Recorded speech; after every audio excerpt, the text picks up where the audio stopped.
Bloomberg Audio Studios. Podcasts, radio, news.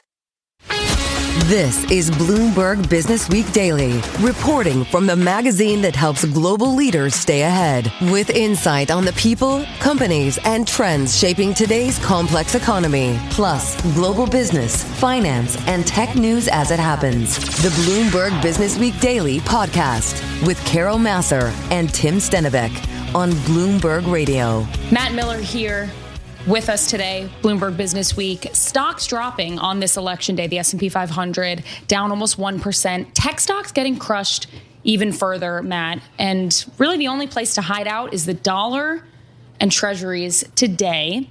There's also a chorus of Wall Street executives warning investors to brace for a pullback amid lofty valuations. Jillian Wolf is here.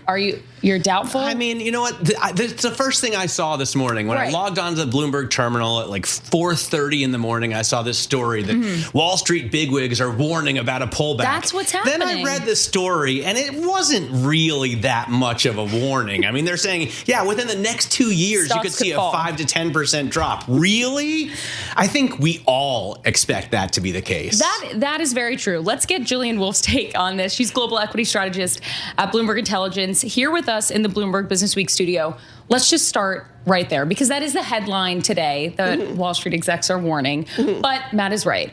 Some of these warnings were like, stocks could drop 10% in a year. It's not the easiest call to make. Right. Or what was it, that 60 Minutes interview that happened recently, where somebody said, eventually there will be a downturn. Eventually there will be a downturn. Right. I think we've been hearing these warnings, I almost feel like, for the past 18 months about, is AI a bubble? Is there going to be a downturn? Are stocks getting too hot? And we just haven't seen it occur yet. But I think I want to point out two important things, which is one, that at the start of this year, investors, or the consensus, really thought that AI earnings growth was going to slow and the rest of the index was going to catch up. AI just gotten too hot. The comps were too difficult. This had to be a bubble. The rest of the market had to catch up. That was the call starting 2025.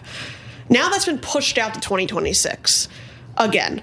AI stocks have actually done much better on earnings than investors thought, and the rest of the market has been lagging on earnings growth. So this convergence thesis still gets pushed out further and further. So the question of whether or not is AI a bubble, we had that call at the start of the year and it didn't play out. And the idea of this just can't get much hotter. The second thing I do think that investors are starting to look at right now, though, is capital discipline, right? And I think the Meta call last week told us a lot, because Meta beat, but they tanked on more CapEx spending than maybe investors, the consensus, would have liked to see. I think we're now maybe entering a phase where it's not so much about whether or not these AI stocks can deliver, but are they maintaining enough discipline? Are they getting over their skis, right? Are they building out too fast, faster than necessarily companies could adopt the technology? Whether or not eventually companies will adopt the technology is still to be seen. But I think there's this concern starting to grow of, well, are we going too fast with this level of investment? I mean, the one thing I would say about Meta is that of the big hyperscalers, it doesn't have a clear line to show you what kind of ROI they're getting on their investment, right? And Mark Zuckerberg seems the most excited of all the major CEOs to overspend if possible, right? He actually said, could we overspend by a couple of $100 billion? Yes, but it's better than the alternative, which is not spending enough. And that's not the kind of sort of freewheeling, loose purse strings talk you hear from the Microsoft CEO, for example. But if anything, that tells you maybe that this isn't this overly exuberant bubble, right? The idea that you can spend too much. Let's not get too overzealous about the trade. Investors are still a bit wary about it, right? A bubble implies that you're investing in companies like in 2000 that don't even have an earnings stream yet, hoping that they eventually will. Now you're definitely seeing some caution and maybe some lessons learned from that era. These stocks aren't invincible. And usually people don't talk about a bubble when we're in a bubble, right? So the idea that people are still keeping an eye out for these things and there are phrases or trends that could take these stocks down tells you a little bit that it's maybe not a full-blown bubble, at least just yet. Your recent research has looked at some metrics that you track at Bloomberg Intelligence about showing that investors still are relatively calm, right? Yeah. There's some pieces of data that you're looking at that are showing that there's not that much panic when you look at I think it's breadth, right? Yeah. So when we run our market pulse sentiment index, which takes a look at whether or not investors are getting too manic or panicky. So typically when they get too manic, that's a sign that the rallies run too hot. Likely it historically has told us that it's likely to slow down going forward. We aren't seeing that right now. We aren't seeing that in any of the underlying indicators that typically signal overbrilliance. We are seeing low volatility stocks do rather poorly compared to their high volatility counterparts. That's sort of a sign that we're in this risk-on environment. But when you look at breadth, when you look at how well highly levered versus low levered stocks are performing, we aren't seeing this mania that usually leads to a drawback because you've just piled too much into maybe more garbagey stocks without keeping an eye on what's actually happening underneath. What are we seeing in terms, though, of companies hitting weekly highs, companies hitting, 52-week highs, 52-week lows? What's the Hindenburg omen? Well, what we know is that the largest stocks, the Mag 7, we did analysis on this recently, are really what ultimately determines the direction of the index. And this has really been more and more true over the past 12 months, that if the Mag 7 are up on any given day, the index will be up. If the Mag 7 are down, the index will be down. I think there was a day last week where the Mag 7, it was the day Meta reported. The Mag 7 were down on median, so the index was down, but every other stock was actually up on median if you looked at the rest. So I think looking at breadth metrics to kind of tell you where the index might be going, we're not really in that regime right now. We're in this very highly concentrated regime where just because of the nature of the index weighting, there's only a handful of stocks that are really going to dictate its overall direction. That said, the bottom isn't falling out from underneath the market or anything like that. You don't just have these Mag 7 stocks doing incredibly well and everything else doing poorly. Like I said, we just had a day recently where Mag 7 did poorly, everything else did well, right. The market was still down. So we look at it to kind of see, we look at breadth to see, well, is the bottom falling out from under the market? Is the market doing well just because the Mag 7's doing well? But that's definitely not what we're seeing right now. All right. Jillian Wolf, Global Equity Strategist at Bloomberg Intelligence. Thank you for joining us. Stay with us. More from Bloomberg Businessweek Daily coming up after this. You're listening to the Bloomberg Businessweek Daily Podcast. Catch us live weekday afternoons from 2 to 5 Eastern. Listen on Apple CarPlay and Android Auto with the Bloomberg Business app. Or watch us live on YouTube. Now, on the latest installment of our weekly discussion focused on women, money, and power, we explore all the economic implications of today's New York City mayoral election with one of the most influential women in the history of Big Apple politics. And that's Kathy Wild. She joins to discuss her view on the New York City mayoral election and how the city's next mayor will impact the local and regional economy and its related businesses. She's also set to step down at the end of the year from her role as president and CEO of the Partnership for New York City, a business lobbying group with 350 CEOs in its ranks. And I should say that our owner and founder, Michael R. Bloomberg, and former New York City mayor, of course, gave $1.5 million to a super PAC supporting Andrew M. Cuomo's bid for mayor and reiterated his support for the former New York governor a week before this election. So we do want to make that disclaimer. Now, having said all of that, Kathy, welcome to the program. Thank you so much for joining us. Thank you. What's your overview of this race? Because it has been incredibly energetic and incredibly well followed. Well, I think number one, it's exciting that we have record turnouts at the polls for a local election, and we have literally hundreds of thousands of newly registered voters coming to the polls, a lot of them young people. And as our country has become increasingly cynical about politicians and their motives, it's great to see the level of excitement that this election has generated, and particularly the candidacy of a very young New Yorker, 34-year-old Zoran Mamdani, who is the Democratic nominee for mayor of the city. The headline on the top of the Bloomberg terminal today, New York City to decide if a socialist will run the capital of capitalism. In your view, what does Wall Street, what does the business community, the capitalist community of New York City want out of this election? Well, I think what we want is political stability. And I don't think that the voters going to the polls are voting for Mamdani because he's a socialist or because they think he's going to transform our capitalist system. That is not within the power of any mayor. And so we're not looking for a major economic change in the city. I think what Mamdani's message has been about, which the business community agrees with, is that New York is the highest cost city in America. Government spending at the state and city level has gone up more than 50% over the past decade, and we can't afford to keep that going. So everybody is looking for a more affordable city. Now, we've got opposite ideas in many cases about how to get there. The business community's position is raising taxes makes New York more expensive. Mamdani's position started out being, I'm going to raise taxes to pay for cheaper housing and health and child care and cheaper groceries. I think that we've made some progress in the last 6 months in getting him to take a slightly more nuanced position where he has said, I have my goals of a more affordable city, but I welcome the business community's advice on how to get there. So I don't think that this is a crisis situation, regardless of the outcome of the mayoral election.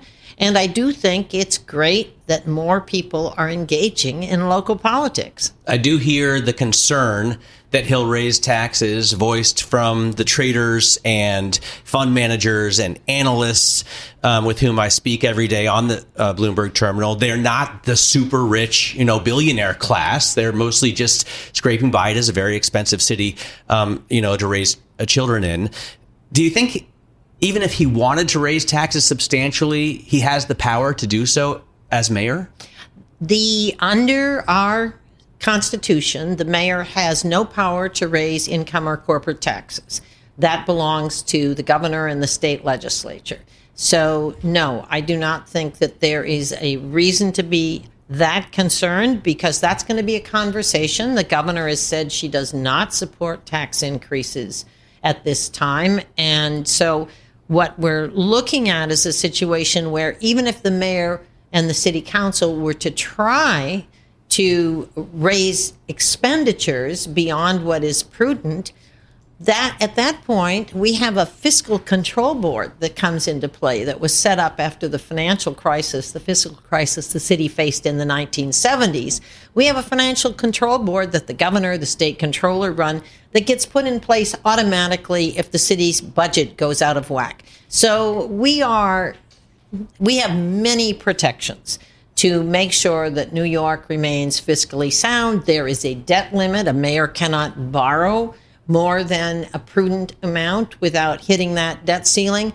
So there are lots of checks and balances in city government. The mayor does have a great deal of power over real estate decisions, land use, zoning decisions, and was very glad to see that this morning Mamdani joined with Andrew Cuomo, another candidate, the former governor. He joined with him in supporting 3 propositions on the ballot that would change the city charter to help us develop more affordable housing more quickly and more cheaply. So I think that his housing agenda is very consistent with what the private sector wants to see. So in that area where he has real power, real estate and land use, I think we're in sync.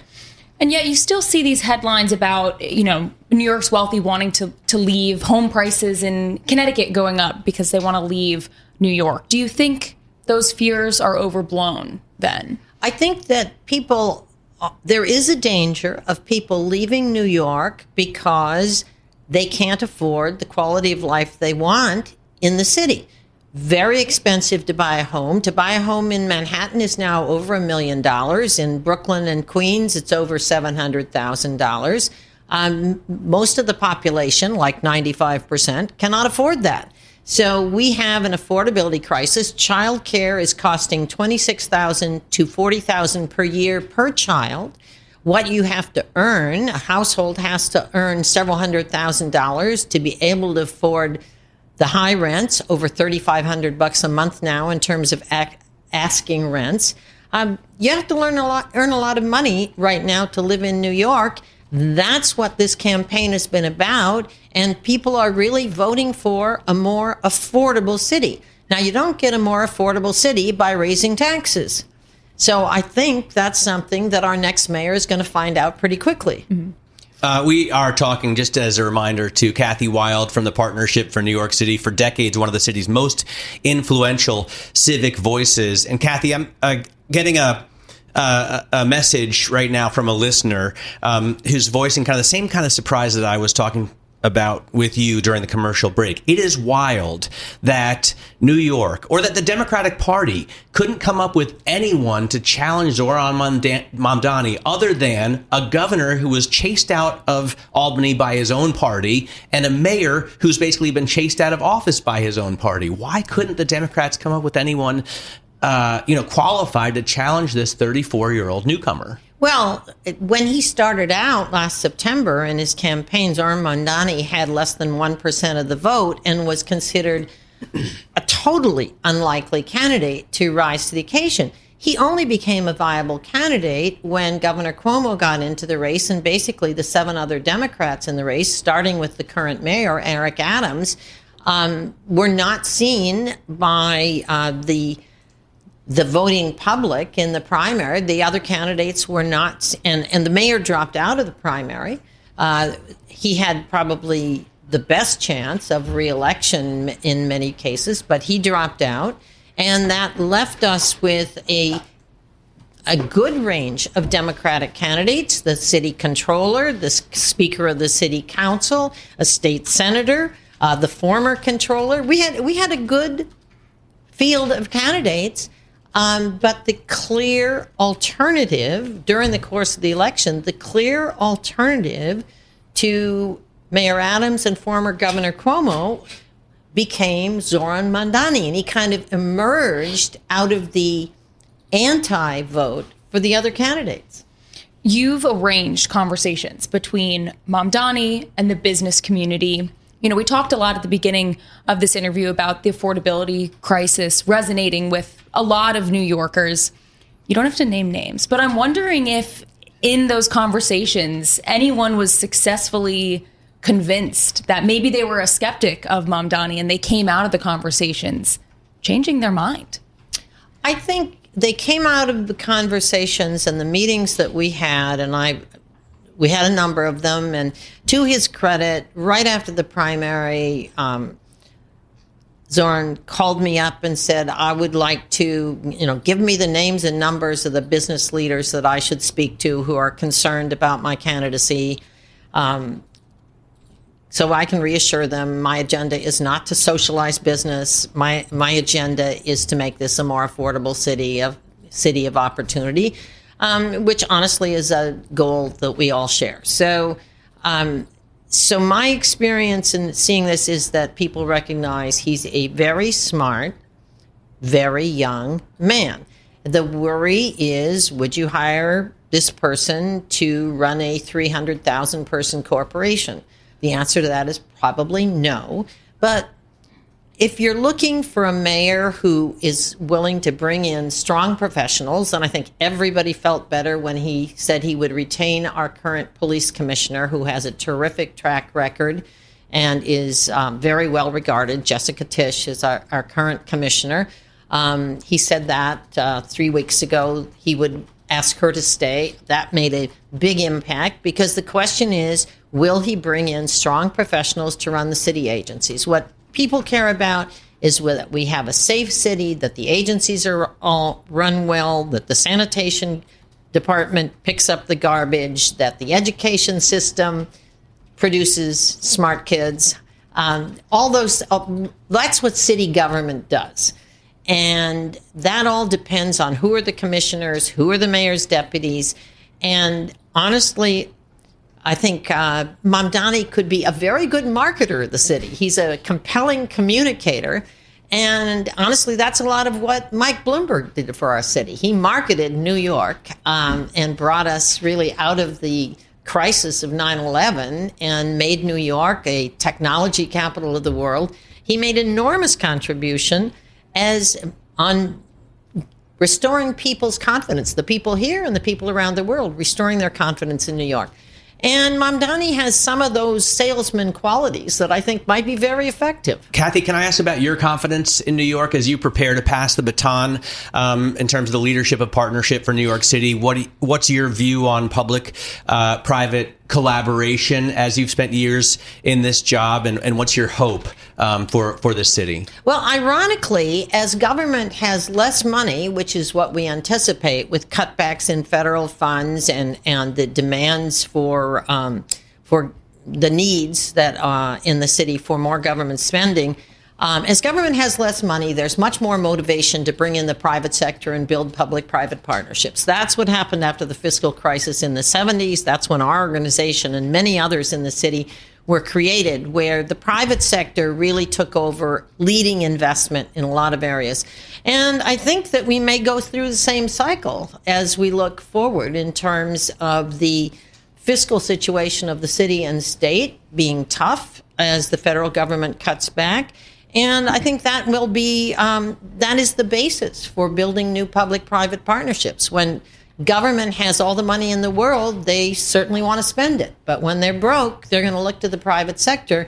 And the smart thing to do is look for investment and ways to cut costs and to make it more efficient to operate here. And that's an alternative to raising taxes. And I'm hoping we're going to be able to make that case to the next mayor. Kathy Wild, thank you so much. That's Kathy Wild, President and CEO of the Partnership for New York City. We thank you for your time. You're listening to the Bloomberg Businessweek Daily podcast. Catch us live weekday afternoons from 2 to 5 p.m. Eastern. Listen on Apple CarPlay and Android Auto with the Bloomberg Business app. Or watch us live on YouTube.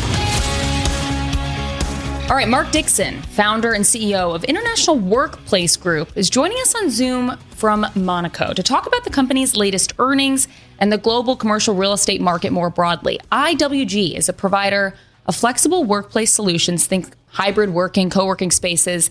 They have 4,000 locations across more than 120 countries. Mark founded his company, which was first called Regus, in 1989, and then they renamed to International Workplace Group just a few years ago. Let's talk about IWG's latest results. Mark, thank you for joining us. What do the results tell us about the current state of flexible workspaces? Well, it's look at the results today really reflect growing momentum in the marketplace. More and more companies looking to become more capital light, become more agile, more flexible. So high levels of growth. We've seen the best revenue growth that we've seen in a number of years in this quarter. So good momentum ending the year, and a very strong outlook for 2026. Mark, this is Barry Ritholtz. I'm curious as to what you're seeing in terms of return to office, the decreasing need for broad and widespread leases, and how are you guys taking advantage of that demand for flexible workplace? Well, look, the idea of return to office is an old story.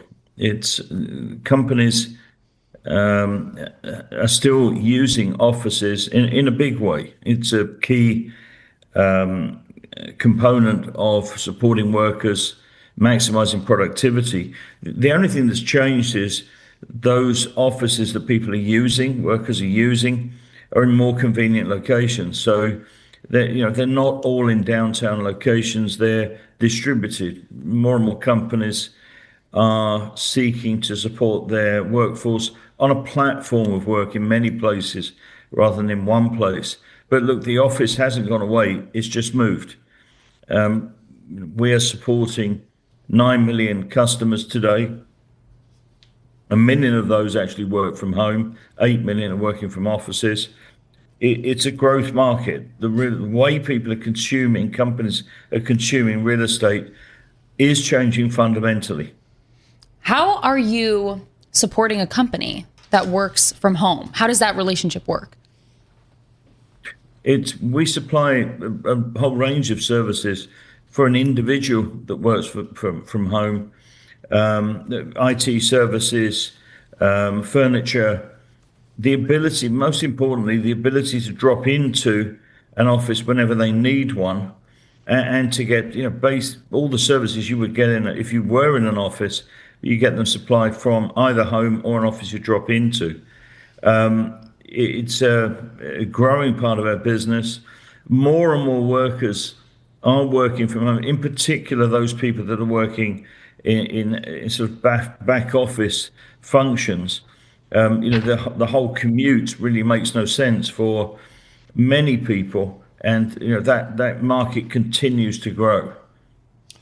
So, Mark, you put the international in IWG. Are you seeing any different types of trends in various countries? Is it the same in the U.S.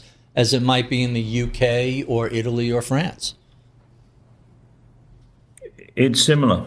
The US is a sort of trend leader in this space. I mean, US companies are much quicker to sort of latch on to a trend that helps them spend less money or make more money.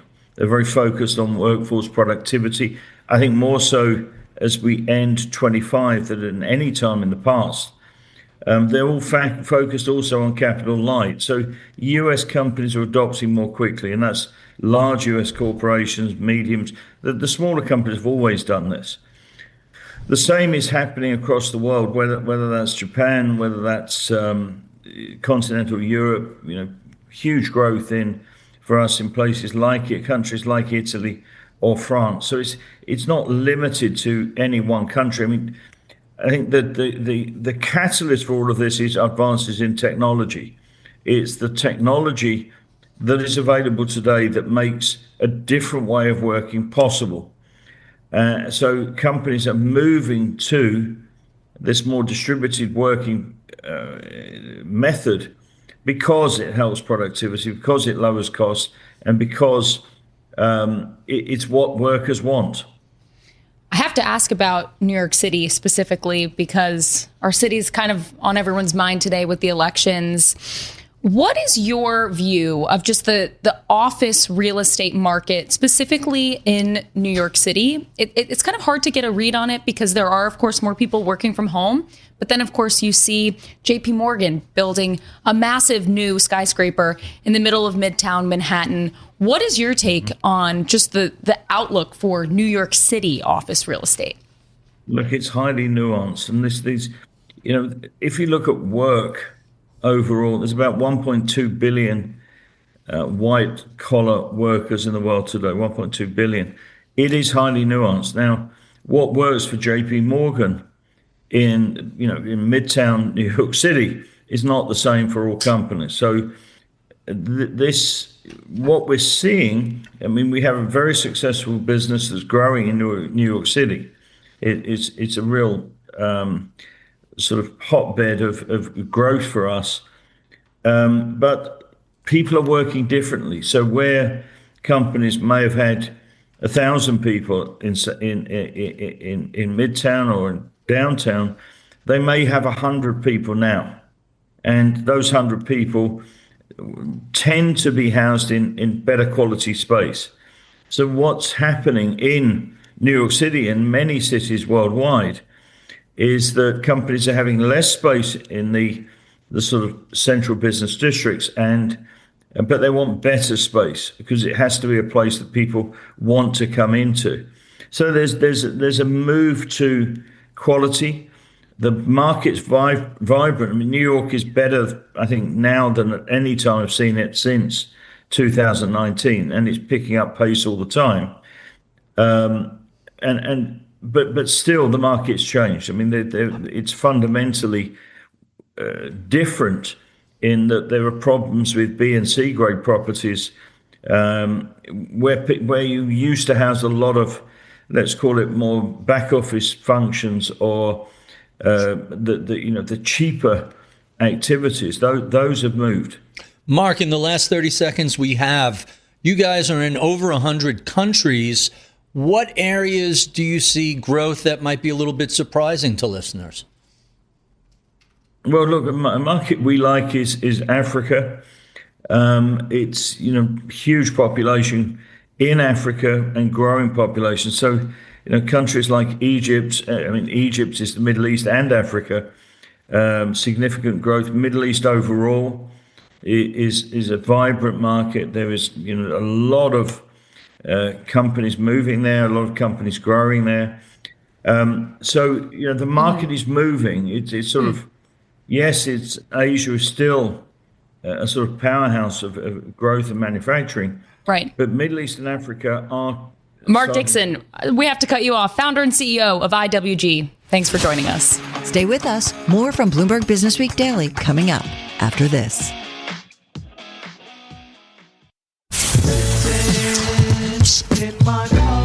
Daddy, can I drive? Yeah, sure, why not? Let's get behind the wheel. We'll go driving. Do I look like I drive a minivan? Shut up and drive. Don't drive angry. Don't drive angry.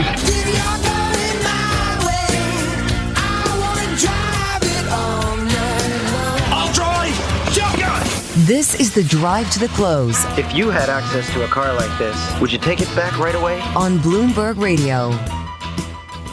This is Bloomberg Businessweek. I'm Emily Griffeo, cross-asset reporter at Bloomberg News, here with Barry Ritholtz.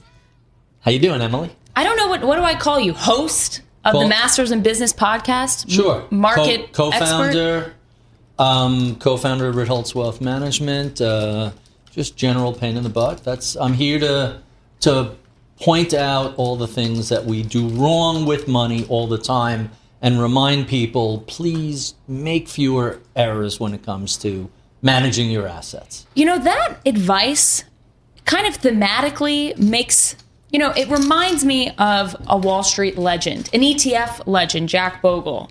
He was really, of course, into just, let's make the Vanguard website so hard to log into so that you never have to log in and check your investments, so you never sell, and then you turn 80 all of a sudden and you have a big nest egg. The reason he was against ETFs, and I have broken with St. Jack over the years, he thought it made it too easy for people to trade their assets, whereas mutual funds, you have to pick up a phone, call somebody, you don't get a print till the end of the day, that sort of thing. If only we had an ETF expert here to talk about these things with. Let's get to the drive to the close. We're here with Bloomberg News cross-asset reporter Isabel Lee in the Bloomberg Interactive Brokers studio, talking about ETFs and talking about new entrants into the $13 trillion ETF industry. This year, we have 60 new entrants. So this is issuers, these are fund managers coming up one day and saying, I want to launch an ETF. Yes, so this and last year, we saw 60 new entrants. And if you look at pre-pandemic, like 2020 to today, we've seen more ETF launches than the period going back to 1993 when the first ETF was launched in Canada, mind you, because that's what Canadians always like to remind us of the Americans, that they launched the first ETF. So this is just, we always talk about how there are new ETFs in the market, but I think we forget sometimes to talk about the new players. Because you think that, sure, Roundhill, Rex, Vanguard, and all those, they will keep launching, but the new players is what's interesting. For instance, this year we saw Man Group. That's the world's largest publicly listed hedge fund. They launched an ETF. Pictet, that's a European asset manager in Europe. They have around $900 billion in assets, and they launched an ETF. And then in the story, we highlight a 25-year-old lady, ex-Jane Street, ex-MIT, who also launched an ETF as a one-woman band. And all she had was a great idea, maybe $300,000 also, to really start it going. And now it's live. It has around 6 million in assets, which is decent, but it just shows that almost everyone with certain level of proficiency can launch an ETF. So I was speaking earlier this year to Dave Nottig. He's president of ETF.com. And he told me there's going to be 1,000 new ETFs issued this year. That's a giant number. What he mentioned that was so surprising was how many of these were active. Yes. And then in addition to that, there are some that are leveraged, directional bets, option-based, just very exotic derivative strategies. What are you seeing in ETF world, and are any of these 1,000 new ETFs going to stick? So that's exactly what Emily and we sit next to each other. We always talk about how fee compression actually is a story of yesterday, because now to stand out in this Wild West where $13 trillion nearly dominate this space with more than 4,500 products, it's really to just have this crazy idea that will make people's jaw drop. So this year we saw the filing of an 5X ETF. That's leverage ETF to the maximum. 5X, we've never seen that before. Well, is that to the max? Because doesn't that mean the following year we're going to get a 10X? I don't even know if the 5X will be approved. We don't even know if 3X will be approved. In Europe, they have a couple of 3X ETFs, but none tracking single stocks, all usually indexes. But this year, we've seen that in the US, 3X launches, 5X launches. So because we're seeing active ETFs, fees are actually becoming higher. And Emily wrote a story about that. And I think investors just don't care so much because what they want is this sophisticated strategy wrapped in an ETF where you can just click buy, because now technology has made it so easy and a confetti will probably pop up and then you have that ETF. In an ironic twist, and I'm going to bring up Bogle again. Bogle may not have wanted this, but by making passive ETFs so cheap, basically you can get the S&P 500 ETF for like no money. It almost opens up a slice of your portfolio to add a 5% allocation to an ETF that's more expensive. So that's what we're seeing, that a lot of these issuers feel like they actually have the runway to launch something that's maybe 90 basis points. Talk about what this story that you wrote about, this Exchange Street person, coming out and launching their own ETF. They're only 25 years old. What did it teach you about what the barriers to entry are to this market? How does it work? It's becoming lower because, look, you need less than $500,000 and you can launch an ETF. But the story doesn't end there because you have to keep it running. And not only do you have to keep it running, you have to market it and get flows. And this is a title, actually. They're a full stack white label platform. They said you need around $65,000 to set up a fund, around $225,000 to really just keep it going with operating expenses. But then you need a great idea and you need to get people to give you capital. And we've seen that while we've seen record launches, closures are also on the uptick. We've seen one ETF close for every 5 that have launched. I mean, probably just the product of a healthy ecosystem, but we're really seeing that it's becoming harder to stand out, to survive, which is why you see more and more of these niche, crazy filings. But a lot of the folks really, so for instance, this 25-year-old Sophia Massey, she handed out the day-to-day outsourcing custody to a network of specialist providers. And so you mentioned the marketing of this, and some of the ETFs that caught my eye earlier this year are from very well-regarded, very popular analysts, guys like Dan Ives and Tom Lee. Both of those have attracted billions with a B of dollars, $225,000 to launch, $225,000 to carry it. Sounds like you need 100 million or 200 million. If you hit $1 billion, that's a successful ETF, isn't it? Absolutely. First of all, it depends. Like Sophia, she wants 100 million, she says, and she'll be happy. Of course, I'm sure the bigger, the better. But 1 billion is a stunning success. Tom Lee and Dan Ives achieved those benchmark milestones in less than a year. So it goes to show that, yes, it really is. Because in the beginning, people were probably like, they're just talking heads maybe. What do they know about it? But their followers followed and piled cash. I think now Tom Lee has nearly $4 billion. I think Dan Ives just recently hit around $1 billion. So those are really impressive. But both of those guys were early to AI, early to NVIDIA, early to tech. They're in the hot space and have been there for quite a while. Not a surprise they're doing that well. And not only do they get flows, but their performance is also great. Like year to date, both ETFs are up 31% for Ives, 20% for Granny. So sometimes you see Cathie Wood, there was a time she was getting inflows, but then performance was down. And there was a time performance was up, but she wasn't getting the inflows. But both these guys have it both. They're killing it. It really speaks to the strength of having a winning strategy. Isabel Lee, Bloomberg News cross-asset reporter on everything that has to do with the $13 trillion ETF industry. Thank you for joining us. This is the Bloomberg Businessweek Daily Podcast. Available on Apple, Spotify, and anywhere else you get your podcasts. Listen live weekday afternoons from 2 to 5 p.m. Eastern on Bloomberg.com, the iHeartRadio app, TuneIn, and the Bloomberg Business app. You can also watch us live every weekday on YouTube and always on the Bloomberg Terminal.